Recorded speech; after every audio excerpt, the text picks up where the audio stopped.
오늘 다 같이 읽으실 성경 말씀은 요한계시록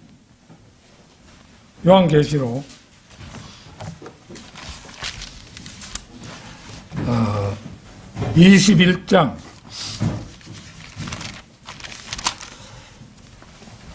1절에서 4절 말씀입니다. 요한계시록 21장 1절에서 4절까지 말씀입니다.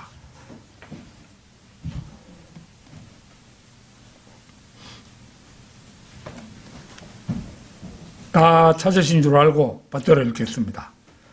또 내가 새 하늘과 새 땅을 보니 처음 하늘과 처음 땅은 사라지고 바다도 더 이상 있지 아니하더라. 나 요한은 거룩한 도성 새 예루살렘이 하나님께로부터 하늘에서 내려오는 것을 보았는데 마치 신부가 자기 남편을 위하여 단장한 것 같이 예비되었더라. 또 내가 들으니 하늘에서 큰 음성이 나서 말하기를 보라, 하나님의 성막이 사람들과 함께 있어 그분께서 그들과 함께 거하시리니 그들은 그분의 백성이 되고 하나님께서는 친히 그들과 함께 계셔서 그들의 하나님이 되시리라. 요제 3절 말씀에 교회 최종 교회의 형태가 잘났다 나 있죠. 하나님의 성막이 사람들과 함께 있어 그분께서 그들과 함께 거하시리니 이게 새 예루살렘입니다. 교회의 최종 형태라고 볼 수가 있죠. 하나님께서 그들의 눈에서 모든 눈물을 닦아내시며 다시는 사망이나 슬픔이나 울부짖음이 없고 고통 또한 없으리니 이는 이런 것들은 다 사라져 버렸음이라고 하더라.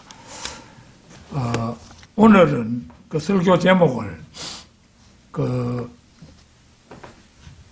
세 가지 이제 관형사 플러스 명사 이런 식으로 세 가지를 가지고 제목을 정했습니다.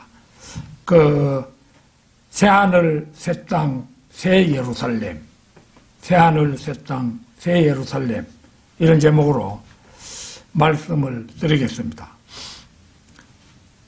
성경은 무한히 순환하는 책입니다. 창세기를 보면 생명나무가 3번에 걸쳐 나옵니다. 창세기 2장 9절, 창세기 3장 22절, 창세기 3장 24절 이렇게 3번입니다. 그런데 이 생명나무가 요한계시록에 다시 3번에 걸쳐 등장합니다. 요한계시록 2장 7절, 22장 2절, 22장 14절 이렇게 3번입니다. 창세기와 요한계시록에 각각 3번씩 생명나무가 등장하는 것은 공교롭다면 좀 공교로운 일입니다. 순환하는 것은 그뿐이 아닙니다. 아벨의 어린 양이 창세기에서 희생제물로 죽임을 당했는데 계시록 21장 23절에도 어린 양이 등장합니다. 또 창세기에는 낙원 에덴 동산이 상실되지만 계시록에는 낙원이 다시 회복되는 것을 봅니다. 창세기 1장 1절에서 태초에 하나님께서 하늘과 땅을 창조하셨느니라는 말씀을 하시는데 계시록 21장 1절에서는 오늘 조금 전에 읽어본 그대로 또 내가 새하늘과 새 땅을 보니 처음 하늘과 처음 땅은 사라지고 바다도 더 이상 있지 아니하더라. 이렇게 말씀하십니다. 하나님께서는 창세기에서 사람과 함께 시작하십니다. 그리고 하나님께서는 계시록 22장에서 사람과 함께 끝을 맺으십니다. 끝을 맺는다고 해서 어디 없어지는 것이 아니고 영원 세계를 사람과 함께 하나님이 보내시는 거죠.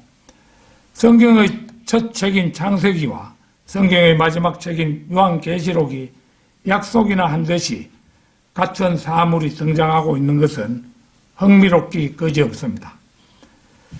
성경은 인간이 머리를 짜내어 구성하고 유려한 문장으로 다듬어낸 소설이나 시집 따위의 글과는 다릅니다.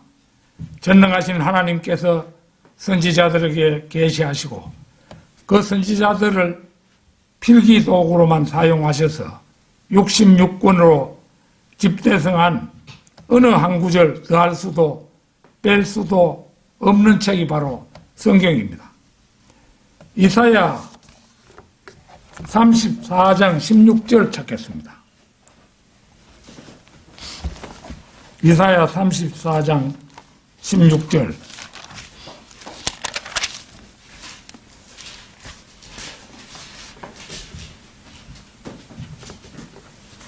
너희는 주의 책을 찾아 읽으라. 이것들 중에는 하나도 부족한 것이 없고 하나도 자기 짝이 없는 것이 없으리니 이는 바로 나의 입이 명령하였고 바로 그의 영이 그것들을 모셨음이라. 그런 것처럼 하나님의 말씀은 하나도 부족한 것이 없고 또 하나도 자기 짝이 없는 것이 없다고 단언하십니다.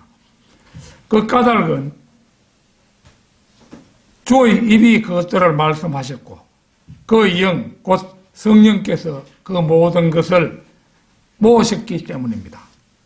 성경은 무한한 책이어서 완전한 순환 주기를 가진 기록된 말씀입니다. 그래서 제한된 지성을 가진 인간은 성경의 전 영역을 결코 이해할 수 없습니다. 그것은 바로 이 책이 어떤 다른 책과도 같지 않은 점입니다. 코란, 베다, 수드라, 샤셔다, 프라나, 불경, 노너 등 인간의 저작들은 결코 성경과 어깨를 가지런히 할 수 없습니다. 이것들에는 결단코 이루어질 예언들이 없습니다. 순환하는 책이라야 처음으로의 회복을 기약할 수가 있는 것입니다.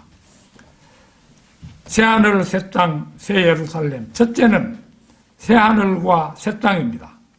자, 오늘 본문 말씀 1절을 보면 또 내가 새하늘과 새 땅을 보니 처음 하늘과 처음 땅은 사라지고 바다도 더 이상 있지 아니하더라. 이 1절을 보면 새하늘과 새 땅이 나타나기 전에 처음 하늘과 처음 땅이 사라지고 현재 있는 하늘과 또 현재 있는 땅이 사라지고 바다도 더 이상 있지 않은 일이 선행됨을 알 수가 있습니다.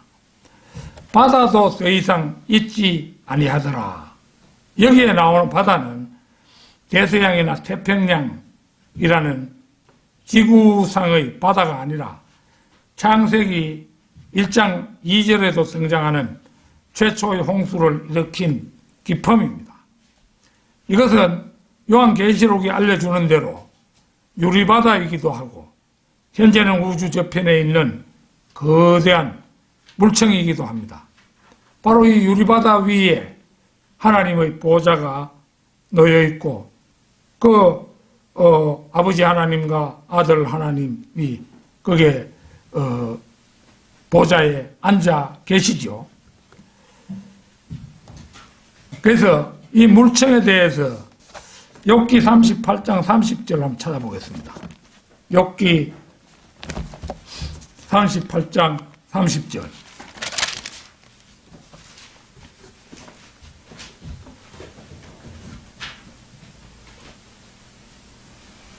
물이 돌로 된 것처럼 감추어졌고 깊음의 표면은 얼어 있도다.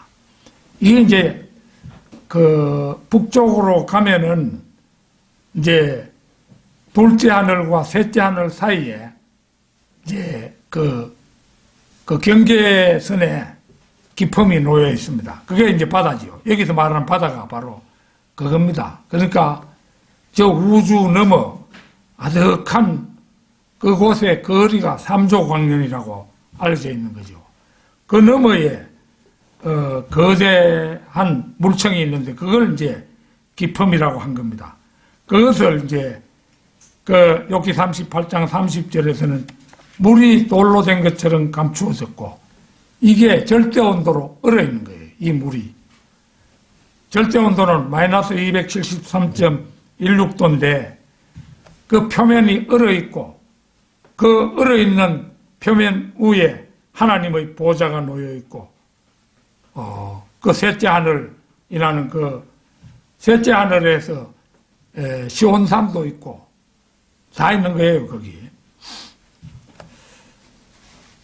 그래서 이제 여기서 바다도 더 이상 있지 아니하더라. 여기서 이제 바다는 대서양과 태평양이 아니고 대서양과 태평양을 하나의 물방울로 여길 정도로 우리의 상상을 초월할 만큼 큰 물덩어리입니다. 태평양과 대서양이 하나의 물방울은 뭐 좀 크게 말하면 물웅덩이라고도 할 수 있겠지만 그런 작은 물웅덩이에 불과하다면 이 깊음은 이 바다, 여기서 바다라고 하는 것은 그것의 한 30억 배 정도 되는 물의 양인 것입니다. 그러니까 우리의 상상을 초월할 만큼 큰 그런 물덩어리죠. 그런데 새하늘과 새 땅이 나타날 때에는 더 이상 물덩어리가 존재하지 않습니다. 우리가 창세기 1장 6절, 7절에 그 보면은 이제 하나님께서 창세기 1장 2절에서 대홍수를 일으켜서 지구가 그 물속에 잠겨 있죠. 창세기 1장 2절에 지구가 물속에 잠깁니다. 그래가지고 6절, 7절에 가서 이제 물속에 잠겨 있는 지구를 중심으로 현재의 우주가 창조됩니다. 현재의 우주가 창조되는데, 그러니까 현재의 우주는 이 물로 된 그릇 속에, 물로 된 피라미드 모양의 그릇 속에 담겨 있는 것입니다. 그런데 이제 훗날이 되면은 하나님께서 이 엄청난 물의 원자들을 분열시켜서 구성 요소들이 사라지고 하늘이 두루마리같이 밀려서 쓸려갈 때에 그 거대한 물청은 자취 없이 사라진다는 것입니다. 이 상황을 잘 예언해 보인 것이 사도 베드로입니다. 베드로후서 3장 10절 한번 찾겠습니다. 베드로후서 3장 10절.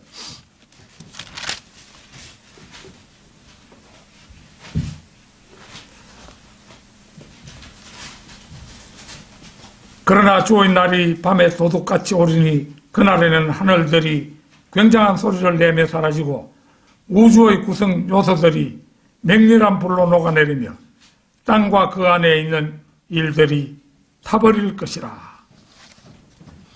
여기에서 주의 날이 도둑같이 오리니는 천년왕국 시대의 종료와 함께 백보자 심판이 있게 될 그날을 언급한 것입니다. 이때가 어떤 때냐? 고린도전서 15장 24절도 한번 찾겠습니다. 고린도전서 15장 24절.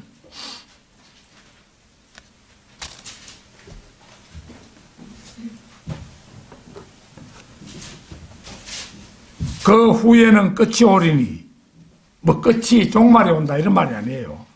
그 후에는 끝이 오리니 주께서 모든 정사와 모든 권세와 능력을 패하시고 그 왕국을 하나님 곧 아버지께 바칠 때라.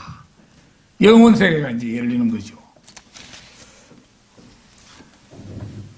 그래서 이러한 일은 천년왕국이 끝난 다음에 이루어질 일입니다. 그리하여 백보자 심판의 그날에는 베드로 사도 예언대로 하늘들이 굉장한 소리를 내며 사라지고 우주의 구성 요소들이 맹렬한 불로 녹아내리며 땅과 그 안에 있는 일들이 타버리게 될 것입니다. 이것이 바로 요한계시록 20장의 상황입니다. 이 상황은 전 우주적 대사건입니다. 그야말로 하늘이 엄청난 굉음과 함께 사라지고 우주의 구성 요소들이 녹아 없어져 버리는 형국이므로 땅이 정발해 버리는 것은 불문가지요. 태양계마저 그 전체가 와해되어 버리고 현재 있는 하늘과 땅은 간 곳이 없이 사라집니다. 하나님께서는 우리 인간의 지혜 그 아득히 위에 계신 분이에요. 그러니까 이 태양계를 우리가 보면은 태양이 중앙에 있고 수성, 금성이 있지요. 그 다음에 지구가 있고 화성, 목성, 토성, 천왕성 이런 식으로 그 행성들이 있잖아요. 그런데 그거를 이제 보고 잘 알 수 없도록 하나님께서 만들어 놓으신 거예요. 그러니까 여러 가지 추측을 할 수 있도록 태양이 중간에 있으니까 태양이 중심이라고 생각하는 거예요. 그래가지고 이제 태양을 숭배하는 사람들도 많죠. 그런데 사실은 그 태양보다 지구가 주인인 셈입니다. 지구를 위해서 태양이 그 조명장치와 보온장치로 마련된 것이고 그런 거잖아요. 그렇기 때문에 이제 사실은 지구가 중심인데 이 지구를 세 번째 행성에 놓아가지고 결국은 태양 주위를 돌게 하신 거예요. 그러니까 인간의 머리로는 아무리 연구를 해도 지구가 중심이라는 생각은 못하고 태양이 중심이고 그리고 많은 천문학자들이 연구해 놓은 바에 따르면 이제 태양이 회전을 하는 동안에 급하게 회전을 하니까 물덩어리들이 떨어져 나가가지고 차차차차차차 식어가지고 현재의 행성들이 되었다. 이런 진화론적인 우주론을 펼치는 것입니다. 그런데 사실은 이 태양계에서 지구가 중심이에요. 지구가 제일 오래된 거잖아요. 태양계나 뭐 별들은 넷째 날에 창조된 거예요. 지구는 태초에 창조되었잖아요. 그러니까 그거를 가지고 지구를 갖다가 태양의 주위를 도는 행성 가운데 세 번째에다 떡 나누니까 그 인간의 얄파간 머리로서는 그걸 풀래야 풀 수가 없잖아요, 그거. 근데 사실은 지구가 중심인 거죠. 그래서 이제 그런 것을 그러면 왜 그걸 거기다가 놨을까? 세 번째 행성에다가 놓았을까? 이거는요, 우리가 창세기 해달별을 기록한 해달별의 창조를 기록한 대목을 읽어보면은, 한번 찾아볼게요, 잠시.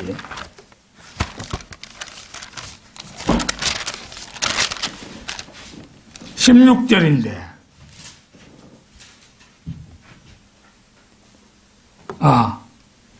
14절에 하나님께서 말씀하시기를 낮을 밤에서 나누기 위하여 하늘의 창공에 강명들이 있어라. 그것들로 하여금 징조들과 계절들과 날들과 연도들을 있게 하라. 그러니까 이 지구를 갖다가 세 번째 행성으로 갖다 놓은 것은 바로 징조들과 계절들과 날들과 연도들을 있게 하기 위해서 꽂아 갖다 놓은 거예요. 어떻게 보면 태양이 주인공 같고 태양에서 떨어져 나온 불덩어리가 식어가지고 뭐 지구가 된 것처럼 그렇게 생각하기 쉽지만 절대로 그런 것이 아닌 것이죠. 그래서 이제 물속에서 우주를 창조해가지고 현재의 우주가 결국은 기품이라는 그 용기 속에 우주가 들어있는 거예요. 그러니까 그때가 되면은 우주를 담고 있는 그릇인 기품이 사라져버리고 만다는 것이요. 그러니까 오늘 본문 말씀 1절 처음 하늘과 처음 땅은 사라지고 바다도 더 이상 있지 아니하더라. 이 상황이 된 것이요. 그런 다음에 나타나는 것이 본문 말씀 1절의 새하늘과 새 땅입니다. 베드로후서 3장 12절 13절 한번 보겠습니다. 3장 12절 13절 하나님의 날이 오기를 고대하고 열망하라. 그때는 하늘들이 불에 타서 녹아버리고 우주의 구성 요소들도 맹렬한 불에 녹아내릴 것이나 우리는 그 약속대로 의가 거하는 새하늘과 새 땅을 기다리도다. 여기서 하나님의 날은 백보자 심판의 날로, 백보자 심판 요한계시록 20장에 나오죠. 아주 무서운 날이기에 그날이 오기를 고대하고 열망하기는커녕 상상조차 하기 싫겠지만 구원받은 그리스도인들에게는 고대하고 열망하는 기쁨의 날입니다. 백보자 심판에서 생명의 책에 이름이 기록되지 못한 자들은 허공에서 재판을 받은 후에 불못으로 떨어져 갑니다. 또 내가 큰 백보자와 그 위에 앉으신 분을 보니 그의 면전에서 땅과 하늘이 사라졌고 그들의 설 자리도 보이지 않더라. 요한계시록 이렇게 나오는데 이게 현재 이 땅과 하늘이 불사 없어지고 나서 백보자 심판이 열릴 때는 허공에 떠서 사람들이 재판을 받는 거예요. 허공에 떠서 1000년 동안 지옥에서 불에 거실리가에 나와가지고 허공에 선 채로 거기 백보자 심판에서 최후의 심판을 받고는 불못으로 떨어져 가는 거예요. 이 상황이 이제 우주와 그 구성 요소들이 불타 없어지고 우주를 담은 용기인 기품마저도 사라진 직후입니다. 이때 죄인들은 둘째 사망에 처해지는데 바로 그 다음이 새하늘과 새 땅의 등장입니다. 바로 이 대목을 베드로 사도는 우리는 그 약속대로 의가 거하는 새하늘과 새 땅을 기다리도다 라는 소망의 형태로 기술하고 있는 겁니다. 사도 요한은 또 내가 새하늘과 새 땅을 보니라고 현재 상태로 묘사하고 있는 것입니다. 그건 나중에 얘기하죠. 이게 새하늘과 새 땅을 보니 이랬지만 새하늘과 새 땅이 지금 생겨난 건 아니죠. 아직.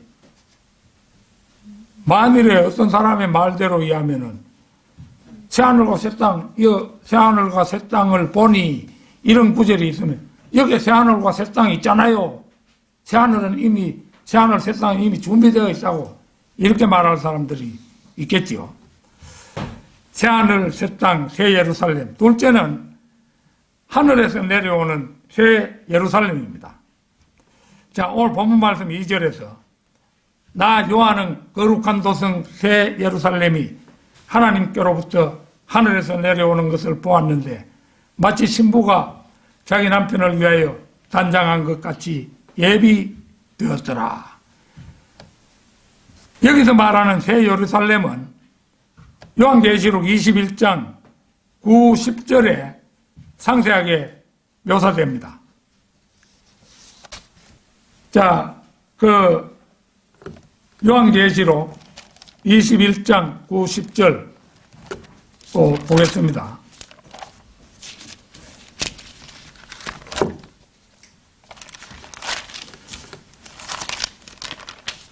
(21장 9, 10절) 또 마지막 7장을 가득 담은 7 호리병을 가진 7 천사 가운데 하나가 내게 와서 나와 대화하며 말하기를 이리 오라 내가 너에게 신부인 어린 양의 아내를 보여주리라 하고 그가 영안에서 나를 이끌어 크고 높은 산으로 가서 그 큰 도성 거룩한 새 예루살렘이 하나님께로부터 하늘에서 내려가는 것을 내게 보여주니. 여기서 말하는 새 예루살렘은 교회 시대 구원받은 그리스도인들을 위한 저택들입니다. 그 어디 16절부터 더 보도록 하겠습니다. 16절부터.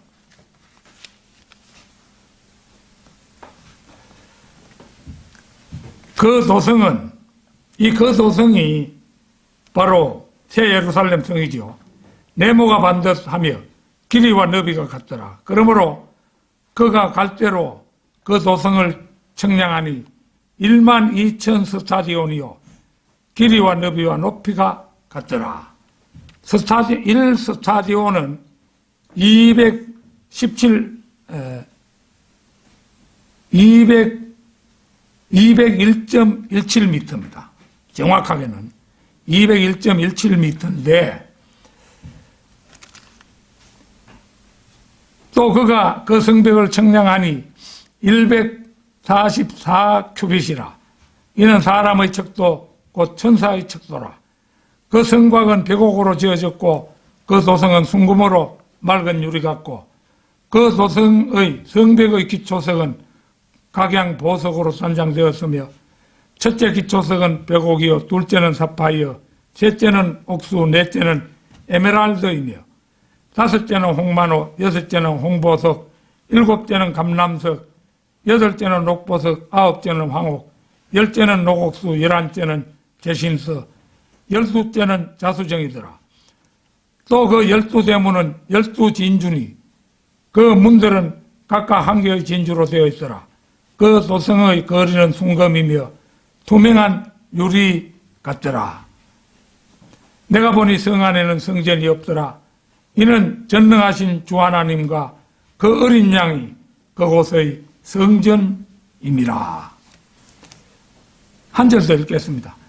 그 도성은 해나 달이 그 안에서 비칠 필요가 없으니 이는 하나님의 영광이 그곳을 비추고 어린 양이 그곳의 빛이 됨이라. 여기서 말하는 도성은 정금으로 되어 있고, 순금으로 되어 있죠.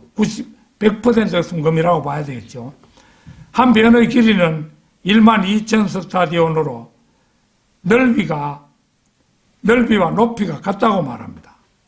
그러니까 약 200m로 잡으면 1스타디온을 이게 2,412km예요. 이 새 예루살렘 도성의 한 변의 길이가 2,412km, 경부고속도로의 길이가 417km인데 이와 비교하면 5.78배에 해당하는 길이입니다. 정말 대단한 성의 규모라고 할 수 있습니다. 15피트 면적의 방이 41쪽에나 들어갈 수 있다고 하는데 교회 시대에 구원받은 사람의 수를 1년에 100만 명으로 잡으면 교회 시대 2000년 동안 20억이 되고 죽은 아기들의 숫자도 20억 정도로 잡아주면 모두 40억 명이 되는데 한 사람당 약 10개의 방이 있는 저택이 한 채씩 배당된다는 얘기입니다. 그러니까 우리가 새 예루살렘에 입주하는 그날에 방이 10개짜리 대저택이 한 채씩 배당이 된다는 겁니다. 그것도 흙집이 아니라 투명한 순금으로 지어진 집이 배당된다는 거예요. 그러기에 자, 요한복음 14장 2절 한번 찾겠습니다. 요한복음 14장 2절.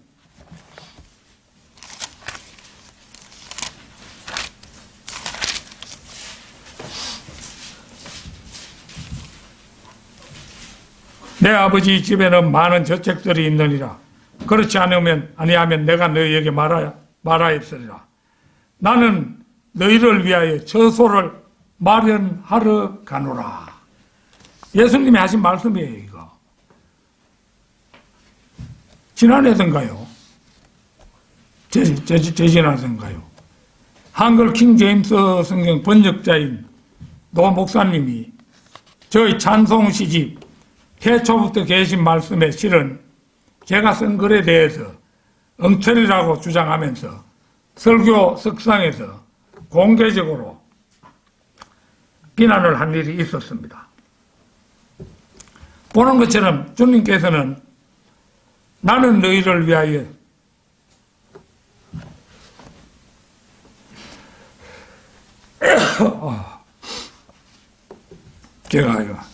죄송합니다.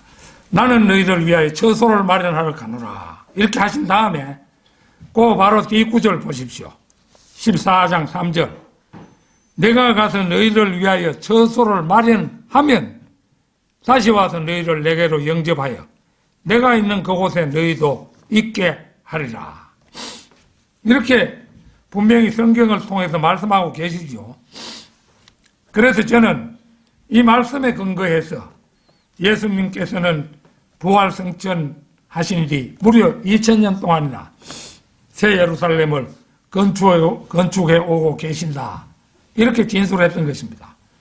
물론 이 진술은 누가 뭐라고 해도 맞는 말입니다. 그런데 그 노 목사님은 우리를 자신들의 교적권에서 제외시킨 뒤에 어떻게 이놈을 더욱 짓밟아 줄 것인가 하고 어떻게든 제 약점을 잡기 위해 제가 쓴 찬송 시집을 시시콜콜 읽어보며 오류를 발견하기 위해서 나름대로는 고심했던 모양입니다.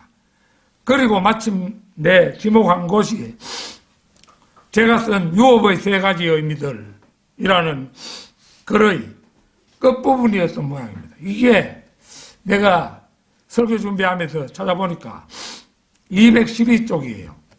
태초부터 계신 말씀 212쪽.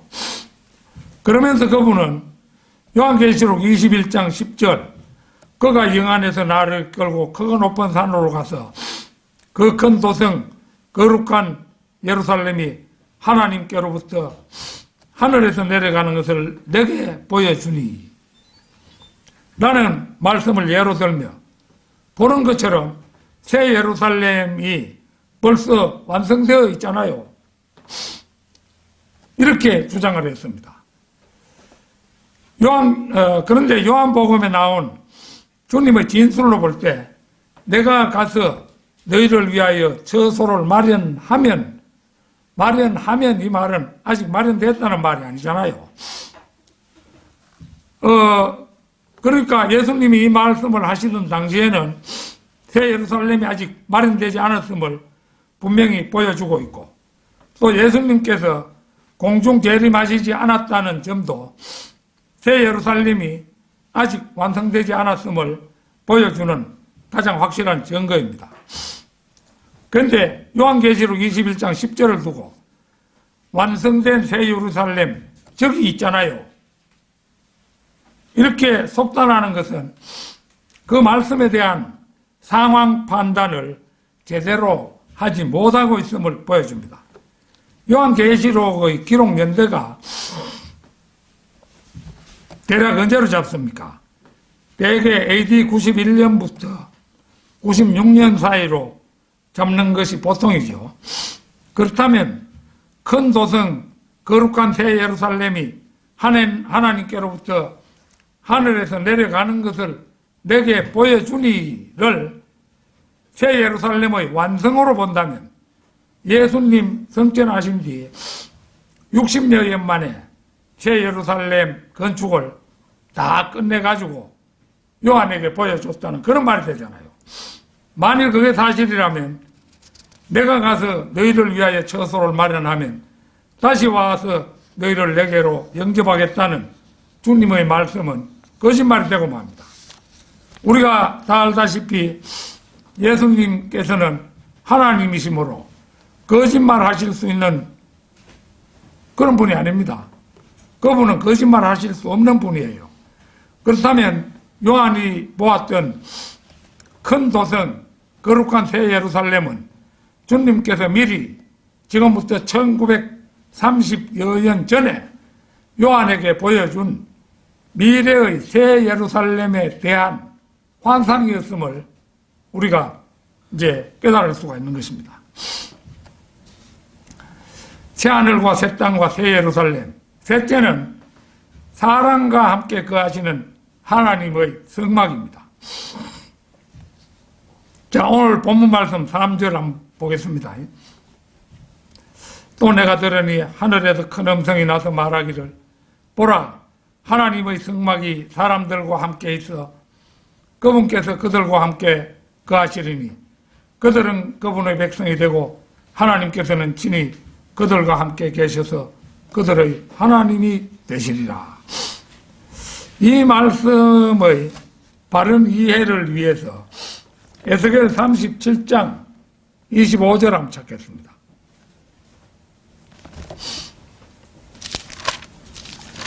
에스겔 37장 25절, 그 25절에서 27절까지 한번 읽겠습니다.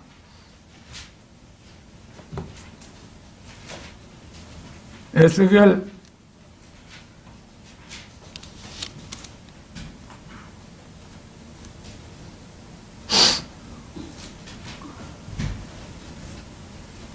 그들은 25절에서 그들은 내가 내 종 야곱에게 주어 너희 조상들이 살았던 그 땅에서 거하리니 그들과 그들의 자손과 그들의 자손이 영원히 그 안에서 거하리라. 내 종 다윗은 영원히 그들의 통치자가 되리라. 또 내가 그들과 더불어 화평의 언약을 맺으리니 그것이 그들과 더불어 영원한 언약이 되리라. 내가 그들을 세우고 번성케 하며 그들 가운데 내 성소를 영원 무궁토록 세우리라. 나의 장막도 그들과 더불어 있으리니 정녕 나는 그들의 하나님이 되고 그들은 나의 백성이 되리라. 이 말씀은 요한계시록 21장 3절하고 상당히 유사하지요. 그러나 요한계시록의 말씀은 그리스도인들에게 관련된 말씀인데 반해서 에스겔서의 이 말씀은 이스라엘에 관련된 말씀입니다. 따라서 내 성소는 이스라엘 가운데 세워지므로 요한계시록 21장의 새 예루살렘과는 명백히 다릅니다. 요한계시록 21장에서 요한은 거룩한 도성 새 예루살렘이 하나님께로부터 하늘에서 내려오는 것을 봅니다. 그런데 이 큰 도성 거룩한 새 예루살렘을 보여주면서 7천사 가운데 하나가 요한에게 신부인 어린 양의 아내를 보여주리라 이렇게 말합니다. 그러니까 이 새 예루살렘은 유대인들 가운데 영원 무궁토록 세워질 성소와는 다를 수밖에 없습니다. 새 예루살렘은 그리스도의 신부인 교회를 위한 것입니다. 우리가 구원받은 그리스도인들이라면 이 새 예루살렘에서 영원 무궁토록 주님과 함께 살게 될 것입니다. 본문 말씀 2절에 기록한 대로 새 예루살렘은 하늘에서 내려오는데 이것이 지상에서 착륙하게 되는 것은 아닙니다. 그러나 이것이 땅 위에 공중에 놓일지 아니면 땅 주변을 회전할지는 분명치 않지만 아무튼 이 도성이 땅에 상륙한다는 언급은 없습니다. 어쩌면 두 개의 피라미드가 겹쳐진 형태의 정팔명체인 이 도성의 한 꼭지점이 새 땅에 닿아 있게 될지도 모릅니다. 이때 이 땅은 물론 지금의 지구가 아니라 새 땅입니다. 이때에는 지금의 지구는 이미 사라지고 없습니다. 이 땅에는 지상의 예루살렘이 영원 무궁토록 존재하게 될 텐데 그것을 에스겔 37장 26절에서 이제 내 성소로 언급하고 있습니다. 그러니까 지상의 예루살렘과는 다른 그러니까 지상의 예루살렘에는 다윗의 보좌가 있게 될 것이고 다윗은 지상의 예루살렘의 통치자가 될 것입니다. 또 내가 들으니 하늘에서 큰 음성이 나서 말하기를 보라 하나님의 성막이 사람들과 함께 있어 그분께서 그들과 함께 거하시리니 그들은 그분의 백성이 되고 하나님께서는 친히 그들과 함께 계셔서 그들의 하나님이 되시리라. 오늘 본문 말씀 3절입니다. 하나님의 장막이 사람들과 함께 있어서 그분은 그들과 함께 거하게 된다는 것입니다. 그럼에도 새 예루살렘에는 성전이 없습니다. 영원에서 유대인을 위한 새 땅에는 성막이 있을지 모르나 그리스도인을 위한 새 예루살렘에는 성전이 없습니다. 자, 계시록 21장 22절 한번 보겠습니다.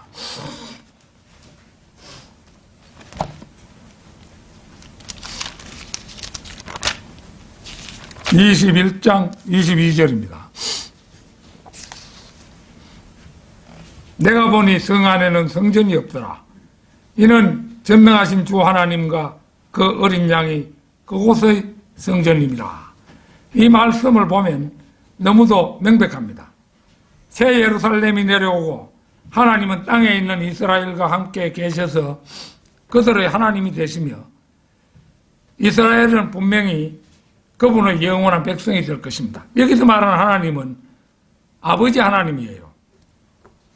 그래서 새 예루살렘에 대한 신비가 비로소 이제 환하게 풀리는 것을 알 수가 있습니다.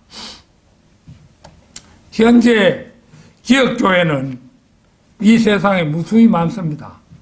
경주 성경 침례교회도 지역교회지요. LA에 있는 김경환 목사 있는 교회도 하나의 지역교회죠. 우리나라에 있는 성경대로 믿는 사람의 교회들도 다 하나씩의 지역교회들입니다. 그런데 여기에 이제 예수 그리스도를 머리로 하여 모든 구원받은 성도들이 한 몸이 될 우주적 교회는 단 하나뿐입니다. 그것은 유기체입니다. 이 교회는 매일 구원받는 사람이 있기 때문에 아직도 완성되지 않았습니다. 이 우주적 교회의 최종 연장선상에 새 예루살렘이 있는 거죠.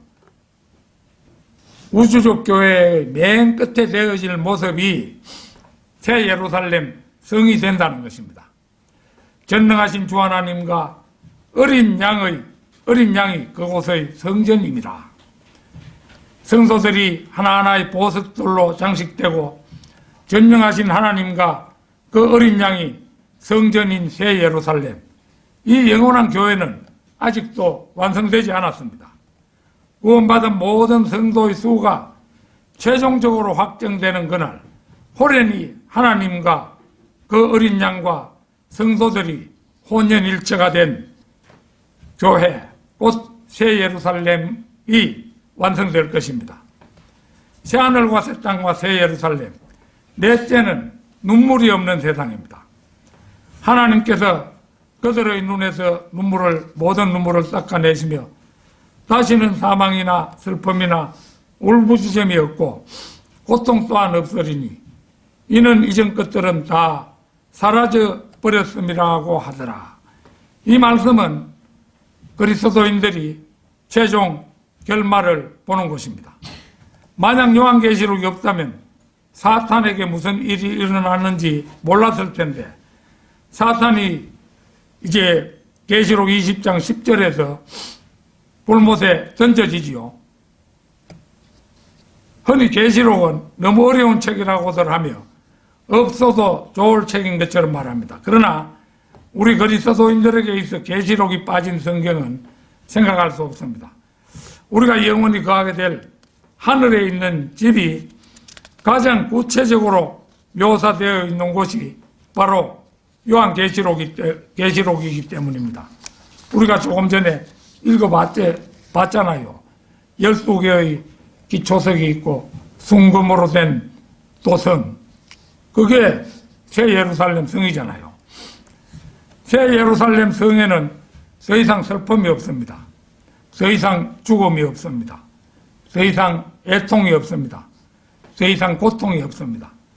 더 이상 눈물도 없습니다. 더 이상 절망도 없습니다. 정열 없이도 사랑할 수 있습니다.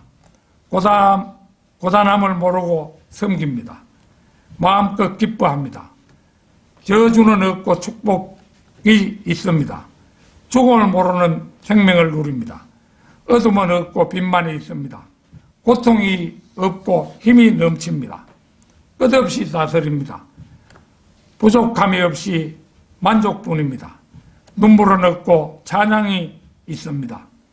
흠없는 아름다움 뿐입니다. 원만한 친구들 뿐입니다. 죄는 없고 즐거움이 넘칩니다.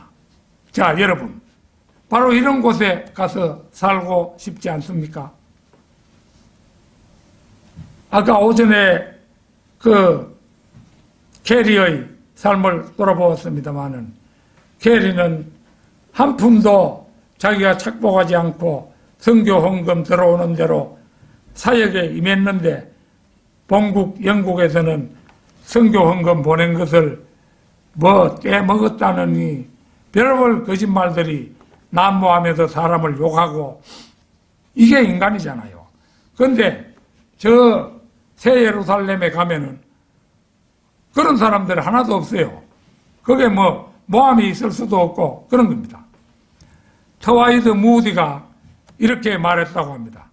여러분이 구원받았으면 이 땅은 여러분이 볼 최악의 지옥이고, 여러분이 구원받지 못했으면 이 땅은 여러분이 볼 최고의 천국일 것이요. 이렇게 했다고 합니다. 이 말을 다시 한번 생각해 보십시오. 우리가 구원받았다면 우리가 볼 유일한 지옥은 이 땅입니다. 그러나 구원받지 못했으면 우리가 볼 유일한 천국은 이 땅이 되는 것입니다. 자, 오늘 본문 말씀 4절입니다. 하나님께서 그들의 눈에서 모든 눈물을 닦아내시며 다시는 사망이나 슬픔이나 울부짖음이 없고 고통 또한 없으리니 이는 이전 것들은 다 사라져버렸음이라고 하더라. 바로 이곳이 그리스도께서 요한복음 14장 2절에서 말씀하신 처소입니다. 요한복음 14장 6절 다시 한번 찾아보겠습니다.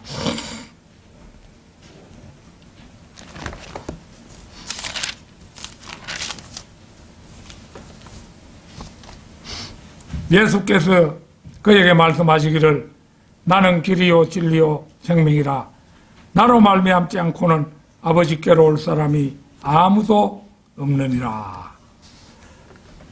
그리스도 그분은 자신이 바로 그곳으로 가는 길이라고 말씀하십니다. 새 예루살렘으로 가는 길은 예수 그리스도 그분을 통해 가는 한 길밖에 없습니다. 우리는 이미 길이신 그분 위에 서 있습니다. 우리가 하나님의 말씀을 믿을진데 이보다 더 든든한 보장이 어디 있겠습니까? 결론적으로 새 예루살렘은 우리 그리스도인들이 가야 할 궁극적인 목적지입니다. 갈라디아서 4장 26절 한번 찾겠습니다.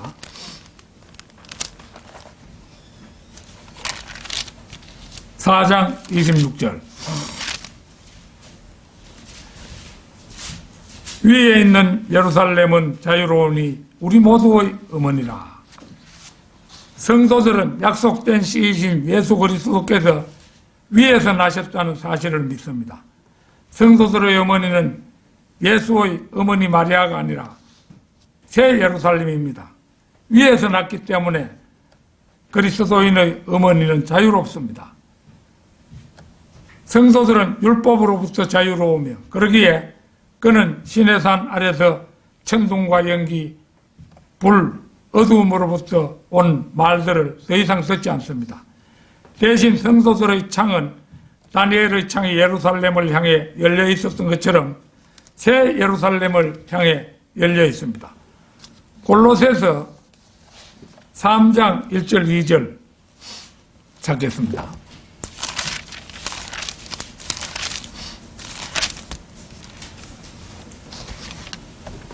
그러므로 너희가 그리스도와 함께 살아났으면 위에 있는 것들을 구하라. 거기에는 그리스도께서 하나님의 오른편에 앉아 계시느니라. 위에 있는 것들에 너희 마음을 두고 땅에 있는 것들에 마음을 두지 말라. 오늘 성경 공부 시간에도 이에 대한 말씀은 그 조정인 형제가 하고 지나갔었는데요. 위에는 실로 많은 것들이 있지요. 새 예루살렘이 위에 있습니다. 하나님의 보좌도 위에 있습니다. 먼저 간 성도들도 위에 있습니다. 예수 그리스도 자신도 위에 있습니다. 그리스도의 심판석에서 받을 우리의 상급도 위에 있습니다. 하나님의 영원한 말씀의 진리도 위에 서 있습니다. 이는 정북 방향이며 이 방향은 위쪽입니다. 우리 믿음의 선배들인 옛날 미국의 그리스도인들은 하늘에 마음을 둔 사람들이었고 하늘은 그들에게 실제적인 곳이었습니다. 이것은 1800년부터 1900년경에 나온 찬송가들을 보더라도 명백합니다. 우리가 설교 직전에 불렀던 찬송가 가사, 저 배는 천성에 날마다 가까워 내 남은 길이 멀지 않다 전보다 가깝다. 더 가깝고 더 가깝다. 한 걸음 되는 내 본향 가까운 곳일세. 패배라는 이름을 가진 자매가 작사한 이 찬송가의 가사를 보면 이 자매에게 있어서 천성은 이제 곧 당도할 실제적인 천성이었습니다. 이 설교를 작성하며 천성을 실제 자기가 곧 당도해야 할 장소로 인식하고 있었다는 사실이 너무도 감동스러워서 저는 혼자서 마구 눈물이 났습니다. 사실 내가 눈물이 많은 사람이어서 시인이 된 것인지도 모르겠습니다만은 나는 성경에 좀 감동적인 거 이런 대목을 읽고 생각해 볼 때마다 늘 눈물이 좀 흔한 편이에요. 그래서 감동적인 그런 장면을 보면은 그냥 맨숭맨숭한 채로 지나갈 수가 없어요. 내 마음의 검선은, 마음의 그 혀는 보통 사람보다 예민하다고 볼 수 있죠. 슬픔 같은 곳에 것에 아주 예민한 겁니다. 조금만 울려도 눈물이 자극되어서 나오는 사람이 바로 저입니다. 저 와제르노 하는 생각이 나겠지만 좀 보통 사람보다는 좀 마음의 검선이 아주 민감하고 예민하기 때문에 그렇다고 여러분이 생각하시면 되겠습니다. 우리 모두에게도 삼조광년 저편의 그 셋째 하늘이 아니라 우리가 한 걸음에 당도할 수 있는 그러한 실제적 장소가 되어야 합니다. 천성을 아득히 가야 할 먼 곳으로만 생각해서는 안 됩니다. 한 걸음 되는 내 본향 가깝고 가까운 곳일세. 그런 마음이 되어야겠죠. 그래야 멀지 않은 날 우리도 천성에 도착하면 주님을 뵌 후에 이 패배자매도 만나서 얼굴과 얼굴로 마주보며 자매가 작사한 찬송가 가사에 세상에서 살 때 많은 은혜를 받았다며 이야기할 수가 있겠죠. 아무쪼록 주님이 오시는 그날까지 날마다 위에 있는 것들의 마음을 두고 경주하는 우리 모두가 되기를 소망합니다. 다 같이 기도드리겠습니다.